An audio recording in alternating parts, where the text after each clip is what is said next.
तू फक्त भाकरी खाऊन वजन कमी केलंस का? तू किती भाकरी खात होतीस? किती दिवस खात होतीस? पूर्ण चपाती तू सोडलीस का? किंवा तू भाकरी म्हणजे किती दिवस, किती महिने खाल्लीस की ज्यानं तुझं वजन कमी झालं? अशा मला भरपूर कमेंट आल्या. ह्याच्या आधी मी एक चॅलेंज घेतलं होतं 30 दिवसांचं भाकरीचं. त्यावेळेला सुद्धा खूप जणांना वेट लॉसमध्ये फरक पडलेला. आता मी कोणी डॉक्टर नाहीये, डायटिशियन नाहीये की मी सांगणार आणि तुम्ही खाणार. मी जे केलं ते मी माझा प्रत्येक अनुभव तुमच्याबरोबर शेअर करणार आहे आजच्या व्हिडिओमध्ये. तुम्हाला जर पटलं, तुम्हाला जर जमलं, तुम्हाला जर सोपं वाटलं तर तुम्ही करू शकता. अदरवाईज तुम्ही फक्त ऐका, दुसऱ्यांना तुम्ही सजेस्ट करू शकता. कारण की मी माझा 18 किलो वेट लॉस केलेला आहे आणि हे मी प्रत्येक व्हिडिओमध्ये मला रिपीट करावं लागतं. कारण प्रत्येक जण बघणारा आपले जुनेच लोक असतील असं नाही, नवीन सुद्धा ताई दादा ॲड होत असतात. तर मला हे सांगायचंय की जेव्हा मी पण वेट लॉस करत होते ना, मला पण एक्झॅक्ट आयडिया नव्हती की म्हणजे नाही का वजन कसं कमी करायचं, कसं करावं? कारण ना फक्त आपल्याला वजन कमी करणं हाच एक आपला मोटिव्ह नसतो किंवा एक आपलं अ, काय म्हणतो ते तेवढंच आपल्याला स्पेसिफिक त्याच्यासाठी आपल्याला टाईम नसतो. आपल्याला बाकीच्या पण गोष्टी मॅनेज करायच्या असतात.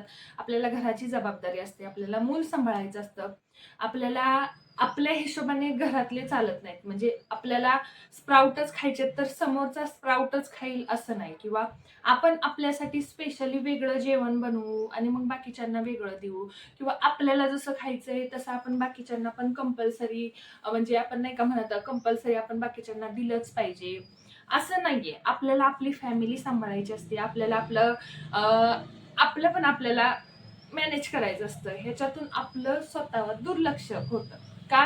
तर फॉर एक्झाम्पल सांगते, आपले मिस्टर किंवा म्हणजे ज्यांचं लग्न नाही झालं, त्यांची आई जर 4 दिवस गावाला गेली, तर ती मुलगी किती करून खाते स्वतःसाठी किंवा एखाद्याचा नवरा गावाला 4 दिवस गेला, तर ती बाई स्वतःसाठी किती करून खाते हे तुम्हाला पण माहिती आहे. त्यामुळे आपल्यासाठी स्वतःसाठी स्पेशल असं कुणी काही करून खात नाही. मग अशा वेळेला सगळ्यांसाठी कॉमन जी कोणती गोष्ट असते ती मी फॉलो करायची ठरवली. कारण माझं कसं व्हायचं, मी स्वतःसाठी करायला जायचे, 1 दिवस करायचे, 2 दिवस करायचे, परत माझ्यातलं कुणी नाही खाल्लं की मी ते बंद व्हायचं. शिवाय ते टेस्टलेस असायचं नाही का, आपण म्हणतो ना, चव नाही त्याला आणि उगाच आपल्यासाठी काहीतरी वेगळं. मग मी काय डोकं चालवलं, मी ना कॅलरीज मोजायला सुरुवात केली. आता प्रत्येक गोष्टीमध्ये तर आपण कॅलरीज मोजत नाही. पण ज्यावेळेला वजन वाढलेलं असतं ना, त्यावेळेला एक 3 ते 6 महिने थोडंसं 3 ते 6 महिने एक कंटिन्यू रुटीन जर आपण आपलं फिक्स केलं किंवा अगदी व्यवस्थित पाळलं ना, तर खरं वजनावर परिणाम होतो. आणि इतका परिणाम होतो, की नंतर मग वाढत नाही वजन. तुम्हाला पण माहिती आहे आता माझे तुम्ही जुने व्हिडिओ बघितले तर त्याच्यातलं माझं वजन बघा आणि नवीन व्हिडिओ बघितले तर त्याच्यातलं माझं वजन बघा. माझं वजन तुम्हाला कुठं वाढल्यासारखं दिसतंय का? किंवा समजू शकता तर सॉरी. आता मी तुम्हाला महत्त्वाचा पॉइंट सांगते, की भाकरी. तर कोणती भाकरी खाल्ली तर मी सांगते ज्वारी आणि बाजरी. आमच्याकडं नॉर्मली म्हणजे आता मी सातारा जिल्ह्यातली आहे. आमच्याकडे ज्वारी आणि बाजरीची, तांदळाची सुद्धा जास्त भाकरी खात नाहीत. तर ज्वारीची आणि बाजरीची भाकरी नाचणीची मी एक 2-3 वेळाच खाल्ली होती. मला काही त्याची चव आवडली नाही. आणि मिक्स पिठाची भाकरी ज्याला म्हणतात त्याला आमच्याकडे थालीपीठ वगैरे म्हणतात. त्याच्यामध्ये सगळी पिठं मिक्स असतात. ओके, सगळ्या कडधान्याचे. तर एवढाच प्रकार मी खाल्लेला आहे माझ्या वेट लॉसमध्ये. आता थालीपीठ तर पहिल्यापासून खात आलेलो आहे. ज्वारीची भाकरी पहिल्यापासून, बाजरीची भाकरी पण पहिल्यापासून खात आलेलो. पण वजन कमी करताना मी किती पर्सेंट, केवढी भाकरी आणि किती दिवस भाकरी खाल्ली हे तुम्हाला सांगते. सुरुवातीचं जे वजन माझं कमी झालं ना 84 पासून 76 पर्यंत, तिथपर्यंत मी प्रॉपर भाकरी खात होते. नंतर 76 किलोवर मी YouTubeवर आले आणि नंतर 30 दिवसाचं चॅलेंज. एवढीच मी परफेक्ट भाकरी खाल्लेली आहे. हे तुम्हाला मी कन्फ्यूज करत नाही. मी सांगते तुम्हाला एक लॉजिकली सांगते, की मी 3च महिने किंवा 4 महिने म्हणू शकतो आपण. 3 ते 4 महिने मी प्रॉपर काय पाळलं, भाकरी खाण्यासाठी कसं केलं ते सांगते. महत्वाचं म्हणजे ज्वारीची बाजरीची भाकरी खात होते. चपाती पूर्णपणे सोडलेली का? नाही. चपाती पूर्णपणे सोडली नव्हती. पण आठवड्यातून 2-3 वेळा एकाच टायमिंगला 2 म्हणजे 2 टायमिंगला आपण 2 टायमिंगला चपाती भाकरी खातो ना, एकतर सकाळी आणि म्हणजे दुपारच्या जेवणामध्ये संध्याकाळी. तसं नाही. मी काय करायचे, दुपारची कंपल्सरी भाकरी आणि रात्रीची कंपल्सरी भाकरी, पण उपवास शनिवार, रविवार ह्या ह्या वेळेला माझी चपाती असायची. कारण सगळी फॅमिली मेंबर आपण एकत्र बसून खातो. आणि म्हणजे मला ऑफिसमुळे असं त्यांच्याबरोबर बसून जेवता येत नाही संध्याकाळचं पण रोज. तर त्यामुळं मी शनिवार, रविवार म्हणजे आठवड्यातून 3 वेळा मी चपाती खायचे. बाकी सगळ्या टायमिंगला मी भाकरी खायचे. आता भाकरी, केवढी भाकरी खायची तर जेवढा माझा हात. म्हणजे हे जे लॉजिक आहे ना, हे माझं मी ठरवलेलं आहे. आपण लहानपणापासून म्हणतो आपल्या अंगठ्या एवढं आपलं नाक असतं. आपल्या कशा एवढं तरी काहीतरी असतं असं हे भरपूर आपण ऐकलेलं आहे. मग मी स्वतः असं ठरवलं, की बाबा भाकरी किती खायची? आता कुणी म्हणतं अर्धी खायची, कुणी म्हणतं 1 खायची. मग मी काय करायची, माझा जेवढा हात, आता जेवढं आपलं शरीर तसा आपला हात असतो. ज्याचं शरीर मोठवड आहे, ज्याचं हाड म्हणतो आपण मोठं आहे, त्याला जेवायला पण चांगलंच लागणार. पोट तर मी कधीच मारलं नाही, कारण मी पोट मारू शकतच नाही. मला खायला लागतं आणि ज्याला खायला लागतं त्यानं कधीच लाजू नये. आपल्याला मनाला वाटते ना तेवढं खावं. कुणी टोमणे मारो नाही तर तिकडं कुणी म्हणो की किती खाते, आपल्याला पाहिजे तेवढं आपण खायचं. वजन कमी करायचं म्हणून मी खाणं कधी सोडलं नाही किंवा कुठली गोष्ट सोडली नाही. हां, प्रायोरिटीज दिल्या की बाबा हे चांगलं आहे का ते चांगलं आहे, म्हणजे ह्यानं आपल्याला फायदा होईल का त्यानं आपल्याला फायदा होईल, एवढंच मी बघितलेलं आहे अन्नाकडं.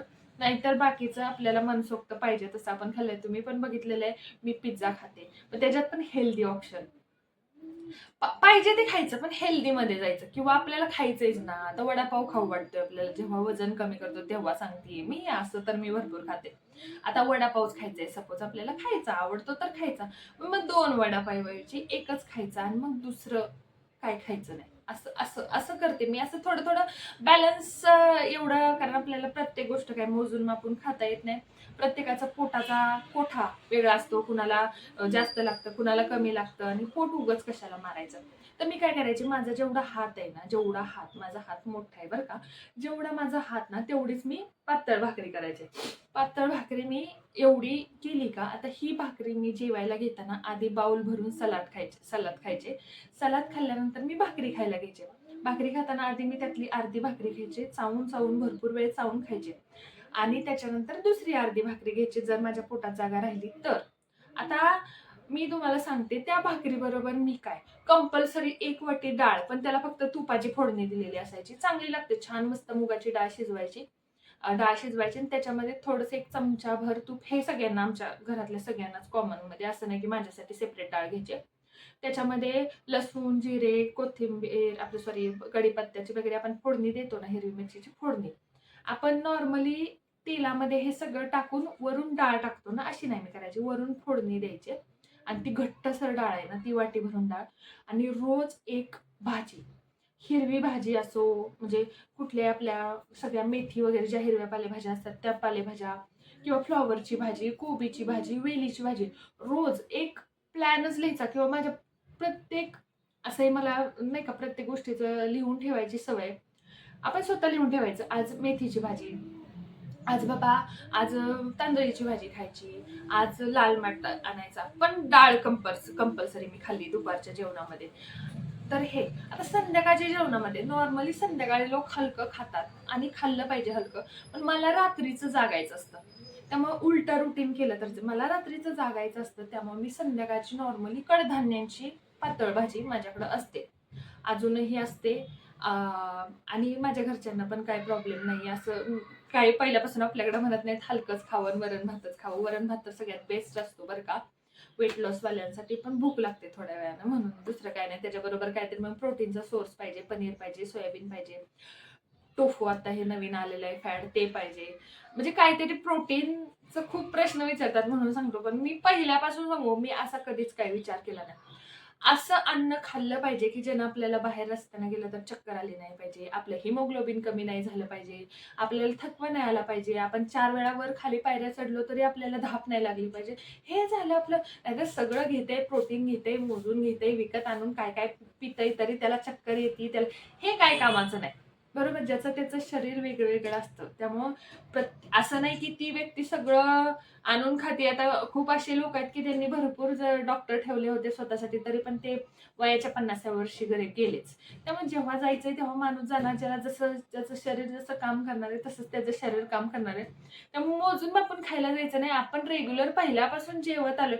हे पहिल्या लोकांचं हे प्रोटीन विटॅमिनचं कुठं होतं, हे आत्ता फॅड आलंय. म्हणजे मला तर हे लॉजिकल वाटते. तुम्हाला काय वाटतं हे कमेंट करून सांगा. आता अगदीच जे आता माझं पण शिक्षण सायन्सनं झालेलं आहे. पण अगदीच तुम्ही मला सांगा, जो मेसला राहतो, मी जवळ-जवळ 6 ते 7 वर्ष, 7 नाही भरपूर वर्ष, 10 वर्ष मी मेसचं अन्न खाल्लेलं आहे. मेसमध्ये म्हणतात का तुम्हाला ताटामध्ये तुमच्या 50 ग्रॅम प्रोटीन देतोय. तुमच्या ताटामध्ये सकाळी संध्याकाळी जे जेवायला असेल तेच आपण जेवतो ना. मग हे ना, हे फॅड आत्ता आलेलं आहे. आत्ता आलेलं आहे हे, आणि ह्याच्यातून आपल्याला आपल्याला सावरायचंय स्वतःला. त्याच्यातून आपल्याला आपल्याला बजेट आपलं जेवढं असेल, आपली जशी परिस्थिती असेल, त्याप्रमाणे आपण, मला असं वाटतं की आपण खाल्लं पाहिजे, किंवा आपल्याला जसं मिळतं त्याच्यात आपण समाधान मानलं पाहिजे. विकतच प्रोटीन पावडर आणून पिली किंवा हे, ज्याच्या जेवढं आपल्याला घरातून जेवढं नॅचरल खाता येईल ना, तेवढा मी प्रयत्न केला. मी पण सुरुवातीला आता हे बघा, म्हणजे कसं असतं माहितीये का, एक म्हणजे काय म्हणतो, एक आता सपोज शहरात राहतात किंवा एखाद्याची परिस्थिती चांगली आहे, ते सगळं हे करू शकतो. जे खेडेगावात राहतात किंवा ज्याची परिस्थितीच नाहीये, तो नाही ना माणूस रोज 4 अंडी, अ, 50 ग्रॅम पनीर, 50 ग्रॅम चिकन आणू शकत. त्याची परिस्थितीच नाहीये. परिस्थिती नसलेल्यांचं सुद्धा वजन जास्त असतं. वजनाला काही परिस्थिती नसते. डिलिव्हरी झाली, वजन वाढलं, त्याला काही परिस्थिती नसते. बरोबर आहे की नाही? आता म्हणजे तुम्हाला ह्या गोष्टी बकवास वाटत असतील, पण माझ्या परीनं हेच आहे, की जुन्या काळात आपल्या छत्रपती शिवाजी महाराजांच्या काळात लोक 20-20 भाकऱ्या खात होते. त्यांच्याकडे तलवार उचलण्याची ताकद होती. आताच्या लोकांकडे आहे का एवढी ताकद? मग कशाला हे असली नाटकं? हेच खाल्लं पाहिजे, तेच खाल्लं पाहिजे, एवढंच खाल्लं पाहिजे, तेवढंच खाल्लं. पोटभर खायचं, हळू खायचं, पोट भरलं की स्टॉप करायचं. हा माझा फंडा. तर विषय हाच होता, की भाकरी मी 3 ते 4 महिने खाल्ली. आठवड्यातून 3 दिवस चपाती, आणि जास्त करून मी भाकरीच खाल्ली. चावून पोटभरीची डाळ, कडधान्य, भाजीपाला जे काय असेल तेच खाऊन मी वजन कमी केलंय. फक्त तेलाचं प्रमाण भरपूर, कारण कसं, आपल्याला जसं काम असेल ना, तसं आपल्याला शेतात राबायचं कष्ट, किंवा आपल्याला कष्टाची काम असतील तर ठीक आहे, आपण तेल वगैरे. ज्याला घर बैठ आहे, आता मला पण भरपूर काम असतं, पण माझं बसूनच काम असतं. घरात बसून बसून किती व्यायाम होणार आहे असा. चालून एकतर चालून मी हे केलेलं आहे. मला जास्त व्यायामाचा, मी सायटिकाचा त्रास असल्यामुळे मी जास्त करून सायटिकाच्या ज्या एक्सरसाइज आहेत त्याच करत होते, जेव्हा सायटिकाचा जास्त भयंकर त्रास होत होता तेव्हा. जसं वजन कमी झालं तसे हळूहळू एक एक त्रास माझे कमी व्हायला लागले. B12चं एका ताईंनी विचारलेलं, तर B12चे सप्लिमेंट घ्यावे लागतात जेव्हा एकदा कमी झालं ना B12. एकतर होऊ नये म्हणून माझं B12, माझं हे सगळं प्रेग्नन्सी म्हणजे डिलिव्हरी नंतर एक प्रॉब्लेम व्हायला लागला. कसं फीडिंगमध्ये पण आपलं कॅल्शियम कमी होतं. आपण व्यवस्थित आहार घेत नाही. फीडिंग मदर ज्या असतात, बाळाला दूध पाजणाऱ्या आयांनी बाळाला जोपर्यंत दूध पाजून होत नाही, सोडत नाही दूध, तोपर्यंत मला असं वाटतं वजन कमी करण्याचा विचार करूच नये. आपल्याला जे मिळतंय ते खाऊन घ्यावं, त्या बाळाला पण मिळतं. भरपूर खा, व्यवस्थित राहिलं पाहिजे. तर तुम्हाला हा व्हिडिओ कसा वाटला हे कमेंट करून नक्की सांगा, आणि व्हिडिओ आवडला असेल तर आपल्या चॅनलला नक्की सबस्क्राईब करा, आणि आजच्याही व्हिडिओला कमेंट करा, तुम्हाला बोर झालं का. एक मुलगी कमेंट करते, ती माझी मैत्रीण आहे बरं का, बोर होते नाही तर तुम्हाला वाटेल कोणीतरी कमेंट करते, कारण मला निगेटिव्ह कमेंट खरंच आतापर्यंत एकही आलेली नाहीये. ती माझी मैत्रीण आहे, उगाच माझी उडवते म्हणून प्रत्येक व्हिडिओला म्हणते हो बोर करतेस तू, बोर करते. तुम्ही जेन्युअनली सांगा, जे आपल्या छान छान ताई आहेत त्यांनी कमेंट करा की तुम्हाला बोर झालं का. कारण जे आहे ते मला बोलायला आवडतं, कुणाला ऐकायला आवडत नाही, कुणाला हे ऐकलं की बोर होतं, कुणाला बकवास वाटते. तुमचं याच्यावर काय मत आहे हे सुद्धा तुम्ही कमेंट करू शकता. Thank you, bye bye.